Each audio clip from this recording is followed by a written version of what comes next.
How do you lose weight to improve your cycling performance? As always, today we're going to be tackling this question by taking a look at the science. I'll be discussing manipulating carbs, fat, and protein to lose weight. Specifically, will cutting carbs from your diet help with weight loss or not? At the end of the video, I'll give you an example of an optimal day of eating to facilitate weight loss and optimal performance on the bike.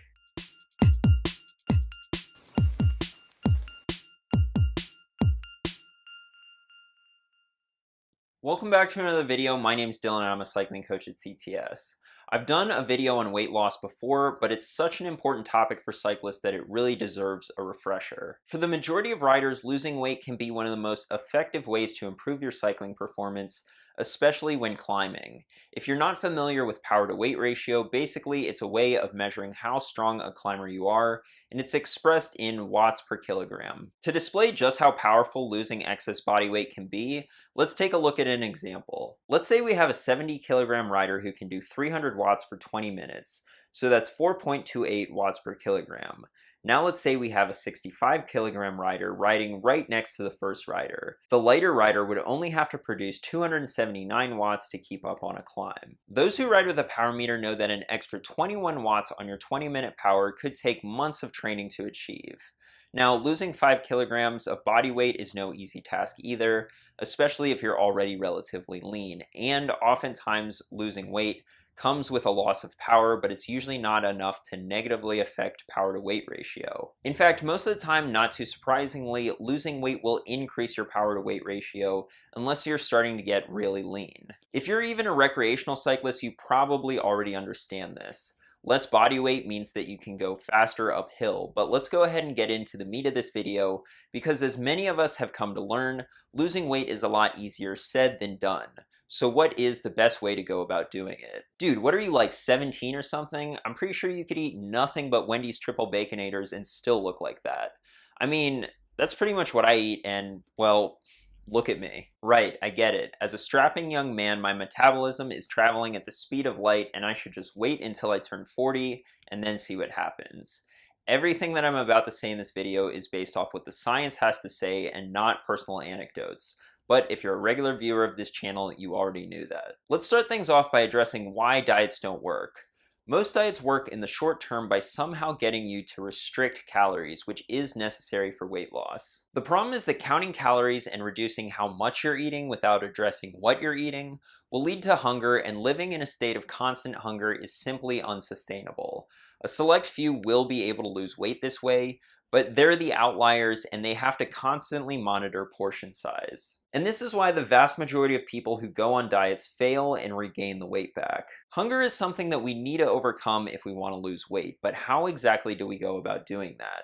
Some have suggested that manipulating macronutrient ratios by following a high-fat, low-carb diet or a high-carb, low-fat diet or any combination in between is the solution. Let's see what the science has to say. This study comparing diets with different compositions of fat, protein, and carbohydrates took 811 overweight adults and put them onto 4 different diets with a range of different macronutrient ratios. What they found was that reduced calorie diets result in clinically meaningful weight loss regardless of which macronutrients they emphasize. So basically, it didn't matter whether carbs, protein, or fat was restricted, at least when it came to weight loss. However, this study didn't come to the same conclusion, finding that fat restriction led to more body fat loss than carb restriction, even when calories were equal. So what's the difference with this study? Why are they showing more fat loss with fat restriction when the other study showed no difference? It's because this study actually looked at changes in body fat, while the other study only looked at changes in body weight. If you're just looking at the scale, the low-carb diet did result in more weight loss, but not more fat loss. The reason, low-carb diets result in greater lean mass loss, mainly through the loss of water weight. Glycogen is your body's stored carbohydrates, and glycogen contains water. When you deplete your glycogen stores by following a low-carb diet, that water goes with it. The difference between having full and depleted glycogen stores could be 4 pounds or more. So when low-carbers step on the scale and see this, it's hard not to get excited. But this isn't the kind of weight that you want to be losing. In fact, low-carb diets may have a negative impact on body composition even when done with regular exercise. This study on the effect of the ketogenic diet on body composition during resistance training had subjects complete an 8-week resistance training program on a ketogenic and non-ketogenic diet. Not surprisingly, the non-keto group gained almost a kilo of muscle, but the ketogenic group actually lost a small amount of muscle mass, and they concluded that the ketogenic diet might not be useful to increase muscle mass. This is somewhat ironic considering that the ketogenic and other low-carb diets are pretty popular right now amongst bodybuilders and gym rats. So I don't know if you guys knew this, but Hypergain Beast Mode Mass Gainer Raw Edition in the cupcake flavor has 0 grams of carbohydrates, so you don't have to worry about getting knocked out of ketosis when making those gains. Alright, but at the end of the day, gravity doesn't care whether you're lighter because you have less fat or less water. So in that sense, low carb still wins, right? Well, not exactly, because remember, our ultimate goal is to actually ride faster, and following a low-carb diet certainly won't help with that. This review on carbohydrate dependence in endurance athletes concluded that despite renewed popular interest in high-fat, low-carb diets for endurance sports, fat-rich diets do not spare carbohydrates or improve training capacity and performance, but instead directly impair rates of muscle glycogenolysis and energy flux. From this review on periodized nutrition for athletes, the ketogenic diet has received considerable attention in the popular press, and many claims have been made recently. However, it is important to realize that to date, not a single study has demonstrated performance benefits of a ketogenic diet. And the evidence that carbs improve performance is overwhelming. This 2011 meta-analysis that looked at 88 randomized crossover studies on carbohydrate consumption and endurance performance came to the conclusion that carbohydrates show a large benefit to performance. Basically, low carb is not the method that you should choose to lose weight or increase your cycling performance.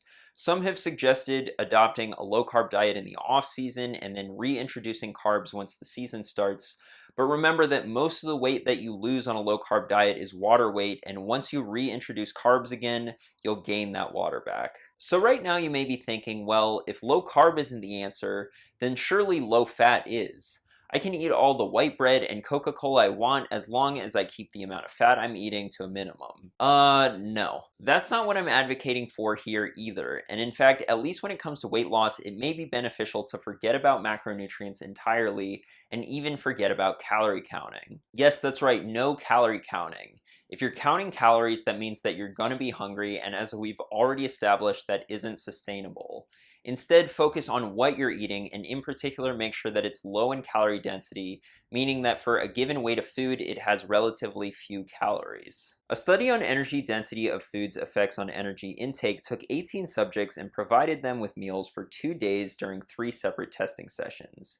In these 3 sessions, subjects consumed either low, medium, or high energy density or calorie density meals. The results showed that significantly more calories were consumed for the higher energy density conditions, even though the amount of food by weight was relatively similar. Calories consumed were around 1,800 calories for the high energy density group and below 1,400 calories for the low. The study concluded that energy density influenced energy intake independent of macronutrient composition, and that subjects reported no difference in feelings of hunger or fullness. Carbs, protein, fat, that wasn't as important as the overall calorie density of the diet, and these results have been shown over the long term as well. A study on energy density's effects on weight change over 6 years took 186 subjects and measured the energy density of their diet.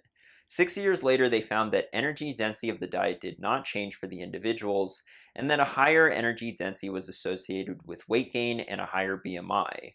The study concluded that low energy density diets moderate weight gain, and that a lower energy density can be achieved by consuming more fruits and vegetables. This review on dietary energy density and body weight, looking at many studies, confirmed this, concluding that their findings highlight the growing body of scientific evidence suggesting a relationship between energy density and body weight, and that consuming diets low in energy density may be an effective strategy for managing body weight. So this whole low calorie density thing sounds pretty good in theory, but what does it actually look like?